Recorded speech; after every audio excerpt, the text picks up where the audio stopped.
إن الحمد لله نحمده ونستعينه ونستغفره ونعوذ بالله من شرور أنفسنا وسيئات أعمالنا. من يهده الله فلا مضل له ومن يضلل فلا هادي له، وأشهد أن لا إله إلا الله وحده لا شريك له، وأشهد أن محمدا عبده ورسوله. أما بعد فإن خير الحديث كتاب الله، وخير الهدي هدي محمد صلى الله عليه وسلم، وشر الأمور محدثاتها، وكل محدثة بدعة، وكل بدعة ضلالة، وكل ضلالة في النار. أعوذ بالله السميع العليم من الشيطان الرجيم. بسم الله الرحمن الرحيم. فاعبد الله مخلصا له الدين، ألا لله الدين الخالص.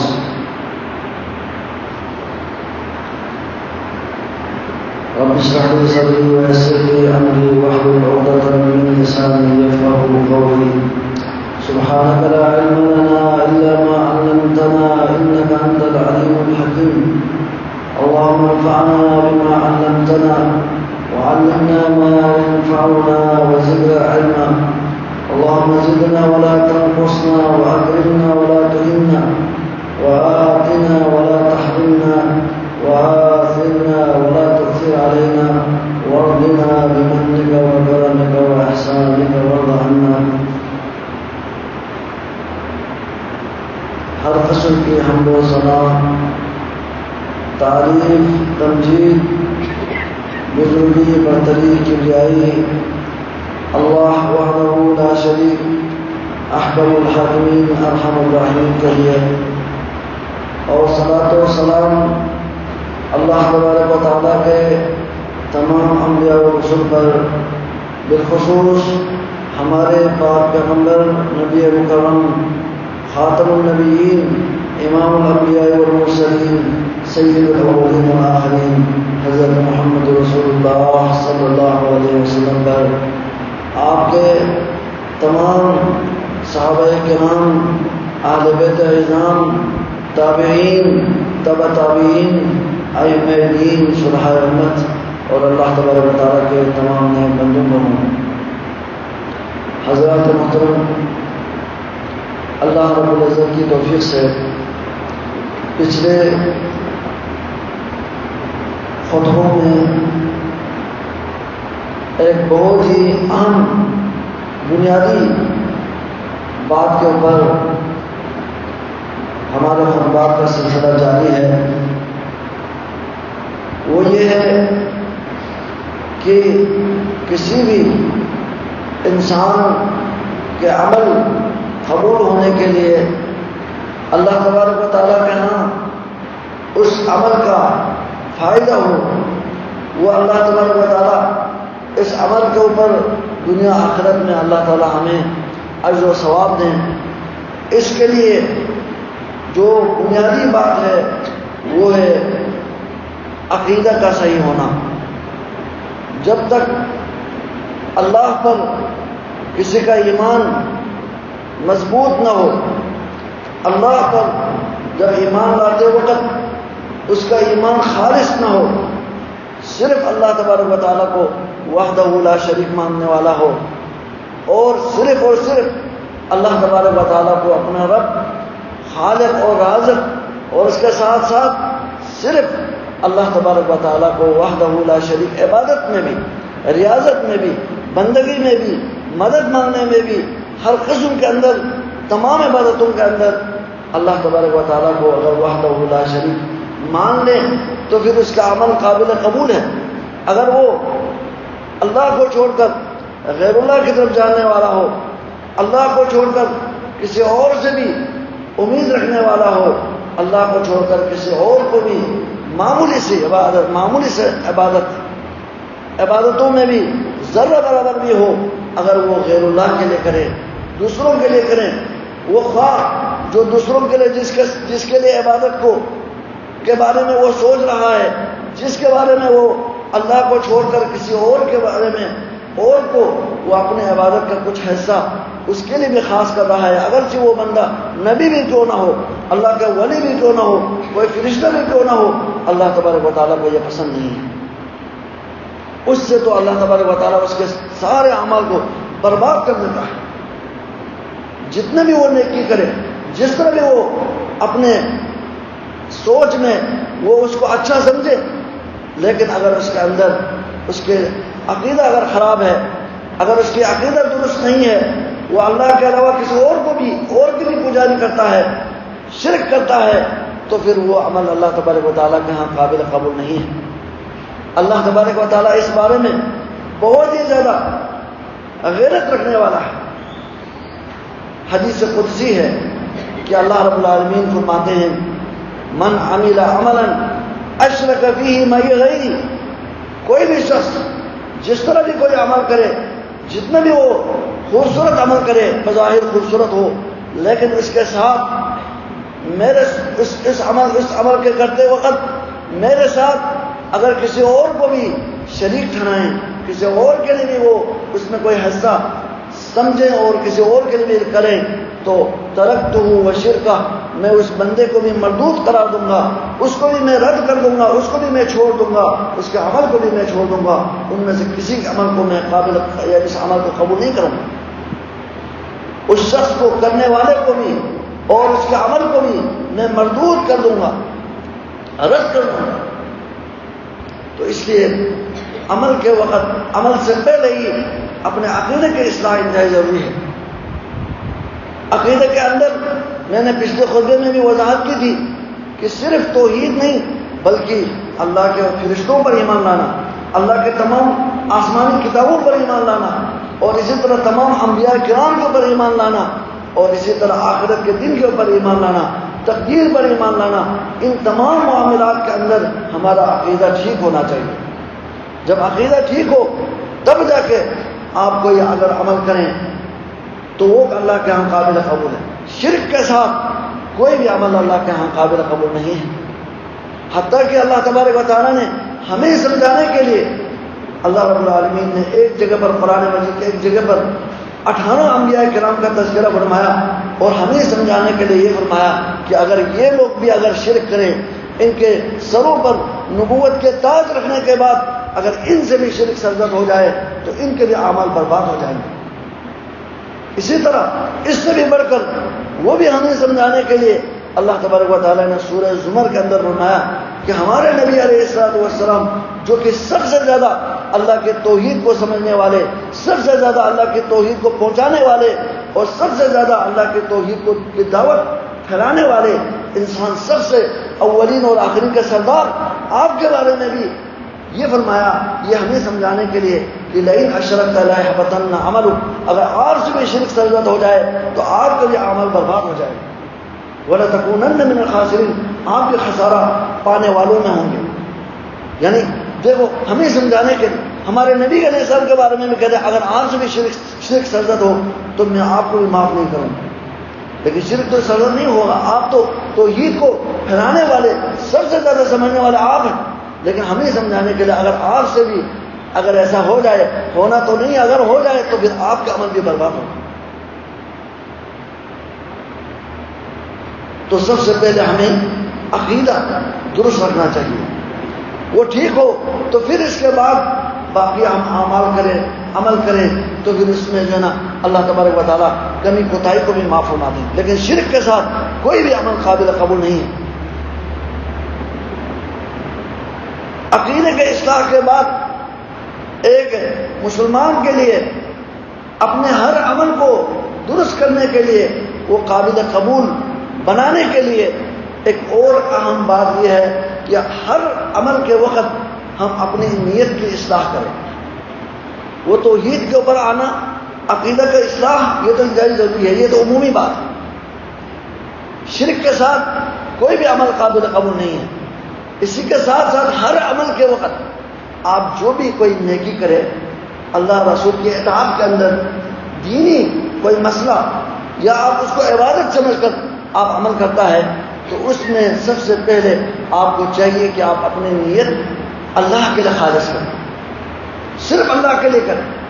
جب تک نیت درست نہیں ہوگی اس وقت تک وہ عمل قابل قبول نہیں ہوگا. اس کو کہتے ہیں اخلاص. اخلاص نیت کو خالص کرنا. کوئی بھی آپ عمل کرے گا تو اس میں آپ کے لیے ضروری ہے کہ آپ اپنی نیت کی اصلاح کریں. آپ عمل کرتے وقت یا عمل سے پہلے آپ کسی دنیا کے کوئی مقصد کی طرف نہ دیکھیں, لوگوں کے طرف نہ دیکھیں کہ میں یہ عمل اگر میں کروں تو پھر لوگ میری تعریف کریں گے, لوگ مجھے واہ واہ کریں گے. یہ اگر آ جائیں تو اس سے بھی عمل برباد ہو جاتا ہے. یہ اخلاص کے منافی ہے. اس لیے سب سے پہلے نیت کی اصلاح انتہائی ضروری ہے. اللہ رب العالمین نے تمام انبیاء کرام کے بارے میں یہی فرمایا, وما امروا الا ليعبدوا الله مخلصین له الدین. ان تمام انبیاء کرام کو یہی حکم ہوا تھا کہ وہ اللہ تبارک و تعالیٰ کی عبادت کریں, خالص اللہ کے لیے کریں. مخلصین له الدین, خالص چاہیے اللہ کا. اس لیے کوئی بھی آپ عمل کریں تو اس میں آپ کی نیت ہونی چاہیے, نیت آپ کی درست ہونی چاہیے. آپ بغیر ایک نیت کے کوئی عمل نہ کریں. بغیر نیت کے عمل کریں تو وہ فضول ہے. لیکن نیت تو کرتا ہے, لیکن اس کے نیت کے ساتھ ساتھ آپ کے ذہن میں یہ آئے کہ میں نماز پڑھوں گا, میں زکوٰۃ دوں, میں صدقہ خیرات کروں, میں کوئی نیکی کروں تو لوگ مجھے میری تعریف کریں گے, لوگ مجھے میرے احترام کریں گے. اگر یہ بات اگر آ جائے, یا لوگ مجھے کوئی فائدہ دے گا, میرے ساتھ اچھا سلوک کرے گا, اگر اس طرح کے دنیاوی غرض و غایت کوئی مقصد ہو تو پھر اس سے جو ہے نا عمل کیا ہو جاتا ہے, برباد ہو جاتا ہے.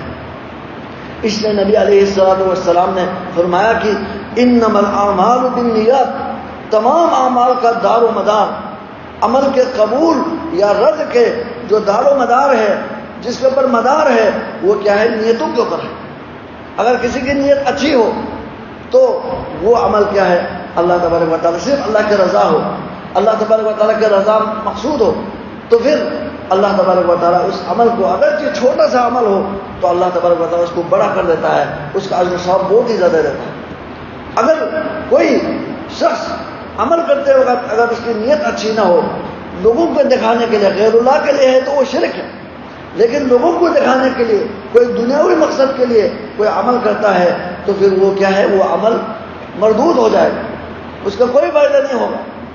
انما الاعمال بالنیات, فرمایا وانما لکل امرئ ما نوى, ہر شخص کے لیے وہی ہے جو اس نے نیت کی, جو اس نے نیت کی ہے, جو اس نے جس طرح اس نے نیت کیا ہو اسی طرح اس کا جو نا انجام ہوگا.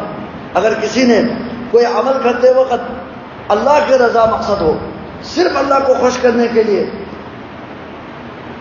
اللہ کو خوش کرنے کے لیے اگر کسی نے کوئی عمل کیا ہو تو پھر وہ کیا ہے, وہ عمل عبادت ہے, اس پر اللہ خوش ہوں گے, اللہ راضی ہوگا, اور اس کے لیے دنیا اور آخرت میں اس کا اللہ صلہ عطا فرمائیں گے.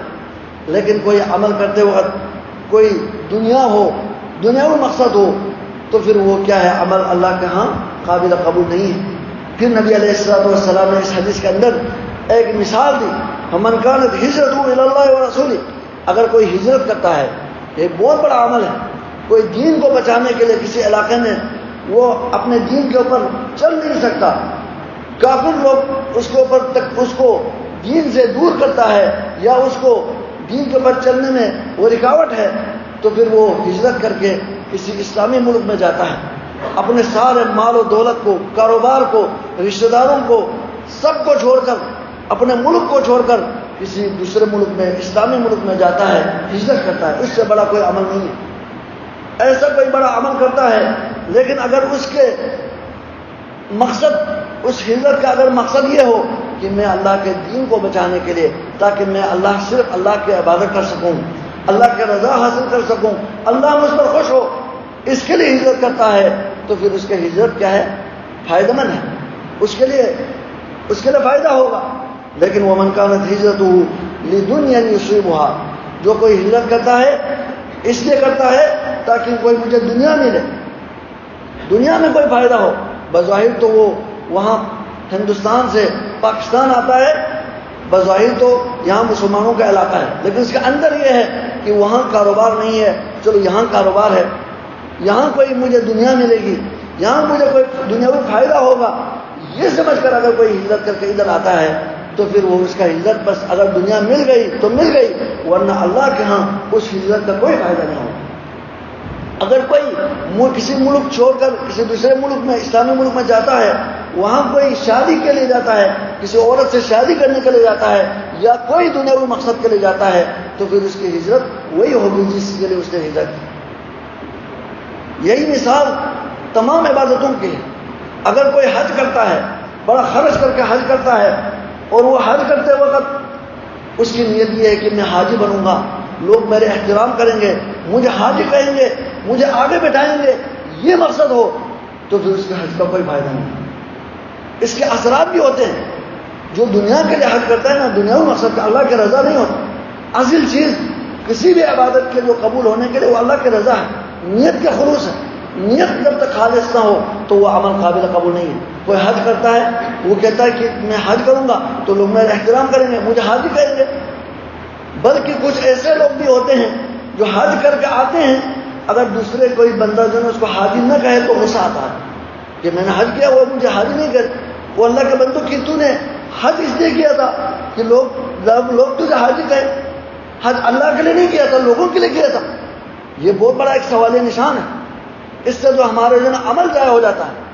حج کریں، روزہ رکھیں، آپ نماز پڑھیں، سنت نوافل پڑھیں، قرآن کی تلاوت کریں، کوئی بھی آپ عمل کریں، کسی کے ساتھ احسان کریں، کسی غریب غربا کے لیے آپ ان کے لیے کوئی کام کریں، کوئی بھی کام جو اللہ کے رضا کے لیے کرتا ہے، وہ کام اگر کسی اور کے لیے کرے، دنیا کے لیے کرے، دنیاوی فائدہ کے لیے، دنیا میں مجھے کوئی منصب دے گا، مجھے عہدہ دے گا، ہاں مجھے کوئی بڑا عہدہ ملے گا، مجھے دنیا کا کوئی فائدہ ہوگا، مجھے لیڈر بنائے گا، جو بھی مقصد ہو دنیا کے لیے ہو، تو وہ دین کا جو کام ہے وہ دین کا کام نہیں رہے گا، بلکہ وہ بھی دنیاوی کام ہو جائے گا، وہ اس کا کوئی عرض و ثواب نہیں ہوگا۔ نبی علیہ السلام سے مختلف انداز میں سوال ہوا۔ آپ سے پوچھا گیا کہ یا رسول اللہ، ایسے مجاہد لوگ ہیں جو جہاد کرتا ہے لیکن ان کے مختلف مقاصد ہیں۔ کوئی جہاد کرتا ہے شجاعت دکھانے کے لیے، اپنے بہادری دکھانے کے لیے، تاکہ لوگ اس کی بہادری کو تاکہ لوگوں میں اس کی بہادری کا چرچا ہو۔ کوئی جو ہے نا وہ اپنے ملک بچانے کے لیے، تعصب کے لیے، قبیلے کے لیے وہ قبیلے کے تعصب میں آ کر، اپنے قبیلے کے حمایت میں آ کر وہ جہاد کرتا ہے۔ کوئی لوگوں کو دکھانے کے لیے جہاد کرتا ہے تاکہ لوگ اسے مجاہد کہے، اگر شہید ہو جائے تو بعد میں لوگ اسے شہید کہہ دے، اس کے لیے جہاد کرتا ہے، تو کیا اس کے جہاد کا فائدہ ہوگا؟ تو آپ علیہ السلام نے فرمایا کسی کا بھی فائدہ نہیں ہوگا۔ جس طرح بھی دنیا کے لیے کس نے جہاد کیا ہو، جہاد جیسا عظیم جو انسان اپنے آپ کو اپنے جان کا نذرانہ پیش کر رہا ہوتا ہے، اس سے بڑھ کر عمل کیا ہو سکتا ہے؟ اگر اس میں بھی اگر نیت خالص نہ ہو، صرف اللہ کے رضا کے لیے نہ ہو، تو پھر کیا ہوگا؟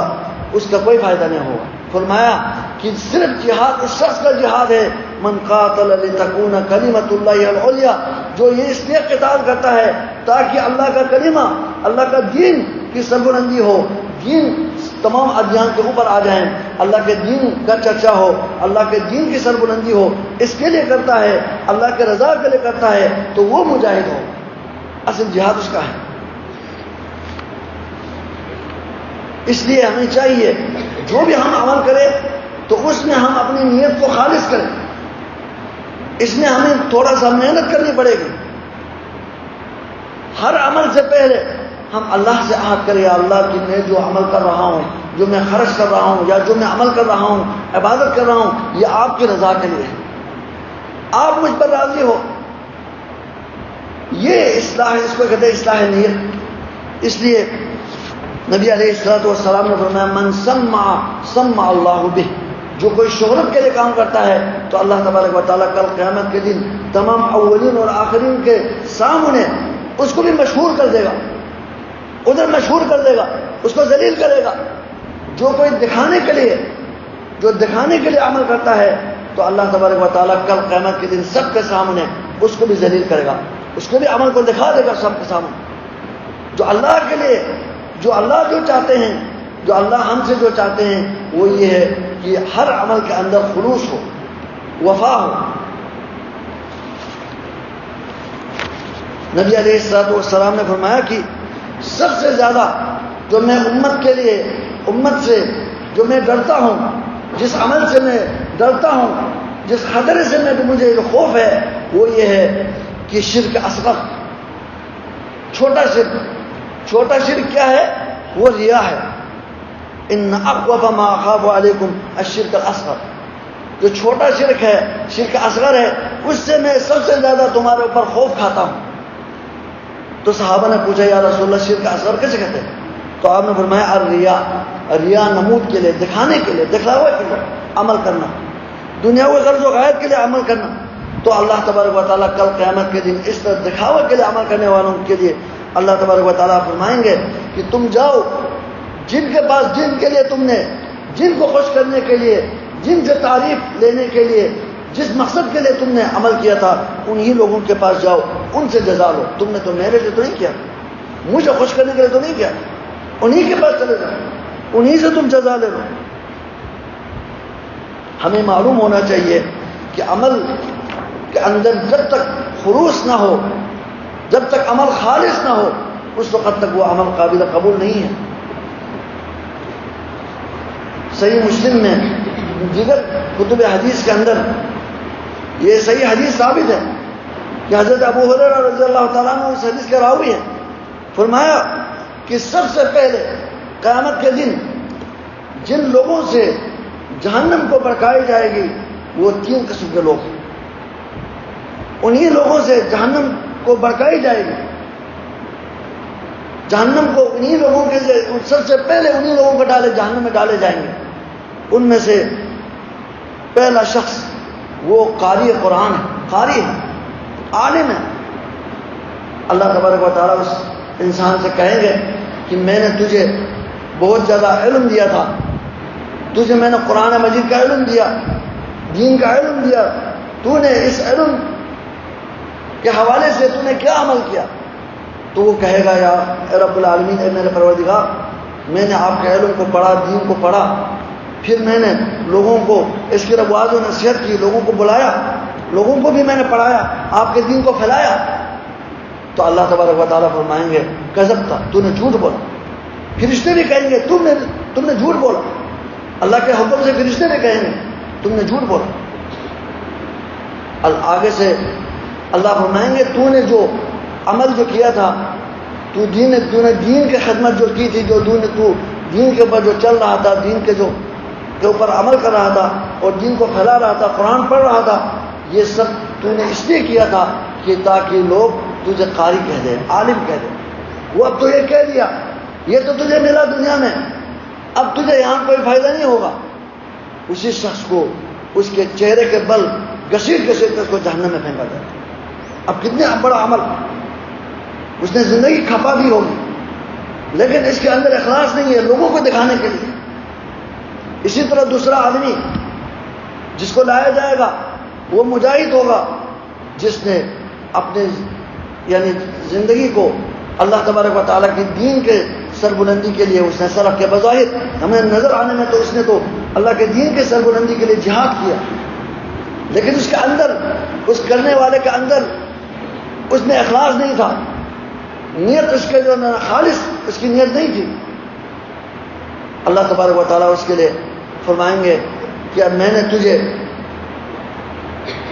مضبوط جسم دیا، میں نے تجھے اوپر انعام کیا، اب تو نے کیا کیا، میرے لیے کیا کیا؟ تو وہ کہے گا کہ میرے پروردگار، میں نے آپ کے دین کے لیے سب کچھ میں نے لوٹا دیا، سب کچھ خرچ کر دیا، آخر میں نے اپنے آپ کو بھی آپ کی دین کے سربلندی کے لیے اپنے آپ کے بھی نذرانہ پیش کیا۔ تو اللہ تعالیٰ فرمائیں گے تو نے جھوٹ بولا، اور فرشتے بھی کہیں گے تو نے جھوٹ بولا، تو نے جو کام کیا تھا، جو عمل کیا تھا، محنت جو کی تھی، وہ اس لیے کیا تھا کہ تاکہ لوگ تجھے مجاہد کہیں، تاکہ لوگ تیرے مرنے کے بعد تجھے شہید کہیں، اسی کے لیے تو نے یہ سارے کام کیا تھا۔ اس کو بھی گھسیٹ کر جہنم میں پھینکا جائے گا۔ تیسرا بندہ وہ ہوگا جو بہت زیادہ خرچ کرنے والا، اللہ کے راستے میں خرچ کرنے والا، غریب غربا کو دینے والا، فقیر مسکین کو دینے والا، لوگوں کے کام آنے والا، اور مساجد کو مدرسوں میں خرچ کرنے والا، وہ مال سے بہت زیادہ خرچ کرنے والا ہوگا، جواد ہوگا، سخی ہوگا۔ اس بندے کو بھی لایا جائے گا اور اس سے بھی اسی طرح کہا جائے گا. اللہ تبارک و تعالیٰ اس سے فرمائیں گے کہ میں نے تجھے مال دیا تھا، بڑا مال دیا تھا، کہ تو نے اس مال کے ذریعے مجھے خوش کرنے کے لیے کیا کیا؟ تو وہ کہے گا کہ یہ میرے پروردگار، میں نے جو بھی مال مجھے ملا میں نے آپ کے راستے میں خرچ کیا، آپ کے دین کے سربلندی کے لیے خرچ کیا، آپ کی وجہ آپ کو خوش کرنے کے لیے غریب غربا میں تقسیم کیا. تو اللہ تعالیٰ فرمائیں گے کذب تھا، تو نے جھوٹ بولا، تو ابھی کہہ رہا ہے، لیکن جو عمل کرتے وقت دنیا میں تیرا مقصد یہ نہیں تھا.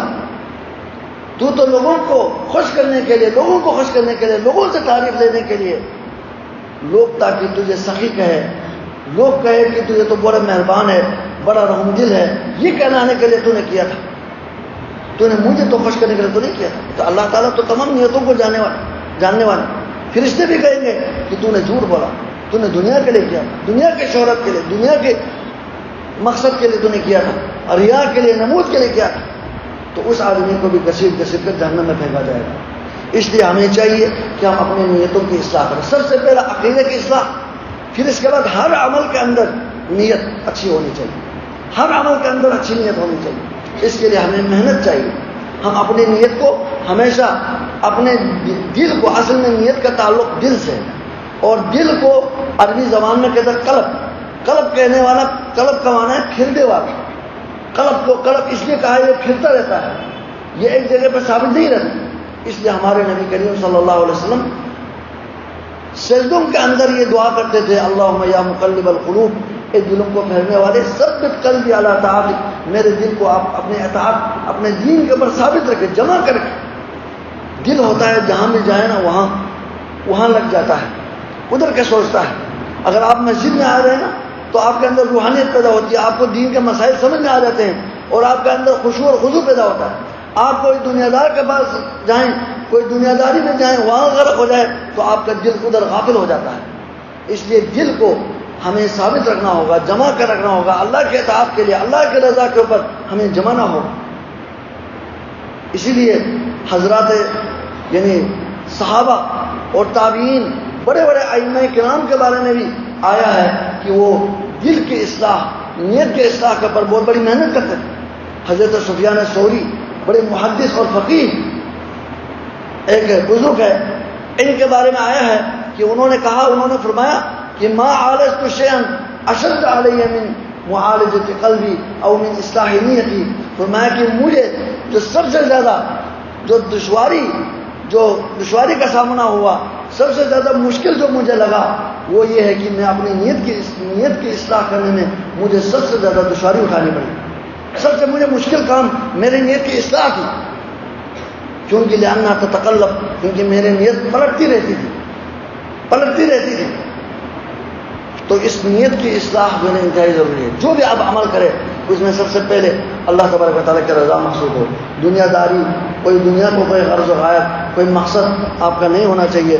تب جا کے اللہ تبارک و تعالیٰ کے فضل و کرم سے اللہ تبارک و تعالیٰ ہمارے اس عمل کو، اس کو ثمر آور کرے گا، مفید بنائے گا، دنیا میں بھی اور آخرت میں بھی اللہ تبارک و تعالیٰ اس کو نجات کا ذریعہ بنائے گا.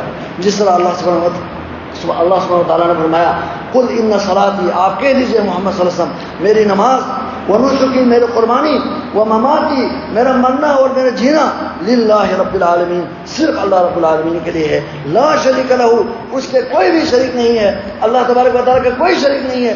جس طرح اللہ تبارک و تعالیٰ نے وحدہ لا شریک نے اکیلا ہمیں پیدا کیا، ہمیں رزق دے رہے ہیں، سب کچھ اللہ کی طرف سے ہیں، تو ہمیں بھی چاہیے کہ ہم اپنی عبادت کو صرف خالصتاً اللہ کے لیے کریں. وہ امرت ان اکون من المسلمین. اسی طرح صحیح مسلم میں صحیح روایت ہے کہ نبی کریم صلی اللہ علیہ وسلم نے فرمایا اللہ تبارک و تعالیٰ تمہارے صورتوں کی طرف نہیں دیکھتے، تمہارے شکل و صورت کی طرف نہیں دیکھتے. اگر اللہ تعالیٰ دیکھتے ہیں تو تمہارے دلوں کو دیکھتے ہیں. دل کے اندر کتنا اللہ تعالیٰ کی جو نا کہ اخلاص ہے، دین سے محبت ہے، اس کو دیکھتے ہیں. وہ اعمالکم، تمہارا اعمال کو دیکھتے ہیں کہ وہ سنت کے مطابق ہے یا نہیں ہے، اس کے اندر کتنے اخلاص ہے، بظاہر عمل اس میں سنت کے مطابق ہے یا نہیں ہے، وہ دیکھتے ہیں. اصل اللہ کا معیار اخلاص ہے، اور نبی کریم صلی اللہ علیہ وسلم کے سنت کے مطابق اس نے عمل کیا یہ نہیں کیا، یہ دیکھتے ہیں. باقی جو اللہ تبارک و تعالیٰ ظاہری شکل و صورت کو نہیں دیکھتے. اللہ تبارک و تعالیٰ سے دعا ہے کہ اللہ تبارک و تعالیٰ ہمیں تمام اعمال میں اخلاص پیدا کرنے کی، صرف اللہ تبارک و تعالیٰ کی رضا، صرف اللہ تبارک و تعالیٰ کو خوش کرنے کا جو اصل جو مقصد ہے، اس کو ہمیشہ اپنے دلوں کے اندر بٹھانا اور اس کو راسخ کرنا، پختہ کرنے کی اللہ تبارک و تعالیٰ ہم سب کو توفیق عطا فرمائیں۔ وآخر دعوانا الحمدللہ رب العالمین۔